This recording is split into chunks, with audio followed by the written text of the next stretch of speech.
ये है कि सरकार जिस तरीके से धान की खरीदारी के प्रति उदासीन है, जिस तरीके से धान की खरीदारी को वो 3 महीने 4 महीने देर करके खरीदारी करती है, और वो कहीं ना कहीं हमें एक षड्यंत्र सा महसूस होता है कि किसान मजबूर होकर के वो दलालों के हाथों में बेच देते हैं, और जो एमएसपी है वो एक बिल्कुल एक खोखला सा मतलब एक सिस्टम समझ में आता है।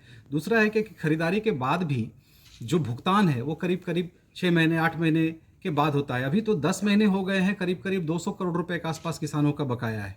तो इन सभी चीज़ों को लेकर के किसानों में बहुत हताशा है। हम नहीं चाहते कि अब हम अपना धान को उधारी में बेचेंगे, हमें नगद बेचना है, और सरकार हमें कारण दे कि किन परिस्थितियों में आप धान को उधार खरीदते हैं। हमको हिसाब दीजिए कि आपके पास पैसा जो आता है वो पैसा आप खर्च कहाँ करते हैं। दूसरी बात है, किसान हमारे झारखंड में बहुत ज़्यादा परेशान हो रहे हैं योजनाओं के नाम पर। जो ज़मीन का अधिग्रहण हो रहा है, ज़मीन का जो अधिग्रहण किया जा रहा है उसमें से 90% जो किसानों की ज़मीन है वो जा रही है। और ज़मीनें जब जा रही हैं तो ज़मीनों में बहुत सारा जो भाग है वो गैर मजरूआ है। अब गैर मजरूआ ज़मीन पे चाहे आप 200 साल से क्यों ना काबिज हों, लेकिन अगर उस रास्ते उस ज़मीन के माध्यम से अगर कोई सड़क या कोई योजना गुजर रही है तो वहाँ पे सरकार आपको एक नोटिस करके बेदखल कर दे रही है और आपको मुआवजे के नाम पे 5 पैसा नहीं दे रही। तो ये तो काला नहीं, ये तो मतलब बहुत ही एक अजीब सा कानून है, जो शायद अंग्रेजों के ज़माने में भी ऐसा नहीं होगा।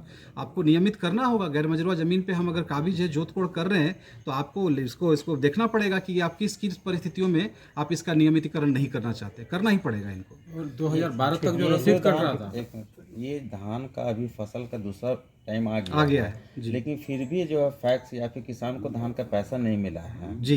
बिल्कुल बिल्कुल, अभी तक दूसरे धान की कटाई शुरू हो गई है।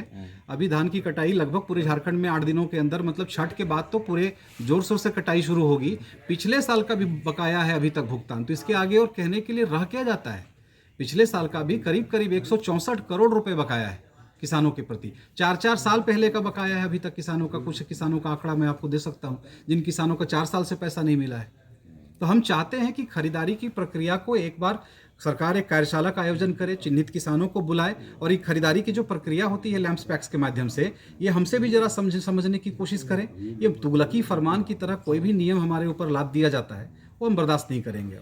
क्या इसको लेकर सरकार से आपने मिला है या फिर बात किया है या फिर पत्रचार? देखिए, सरकार के समक्ष हमने संज्ञान, तो उनके संज्ञान में लाने के जो अलग माध्यम होते हैं, वो पत्राचार हो, वो ज्ञापन हो, या छोटे मोटे जो प्रोटेस्ट होते हैं, वो हमने किया है।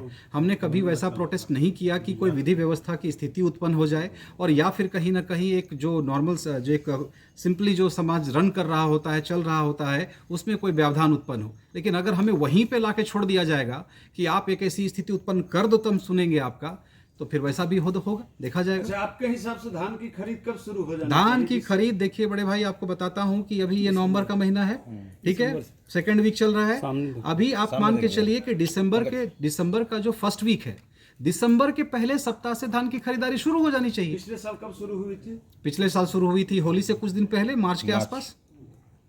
अब वो क्या, देखिए ये सिंडिकेट है, आप समझिए बात को, ये पूरा सिंडिकेट है, क्योंकि दलालों का और बाकी अधिकारियों के बीच में, और जो भी लोग इन्वॉल्व हैं उनके बीच में एक सिंडिकेट है। अगर टाइमली परचेज होगा तो दलालों को बिकेगा कैसे? कौन किसान बेचेगा दलालों को? दलाल करते क्या है, 12 रुपए 14 रुपए में किसानों को से खरीदते हैं। लैंप्स पैक्स में जिस किसान का मतलब 1 कट्ठा या 5 कट्ठा या 1 एकड़ जमीन रजिस्टर्ड नहीं है, वो 100 टन 200 टन धान बेच रहा है जी।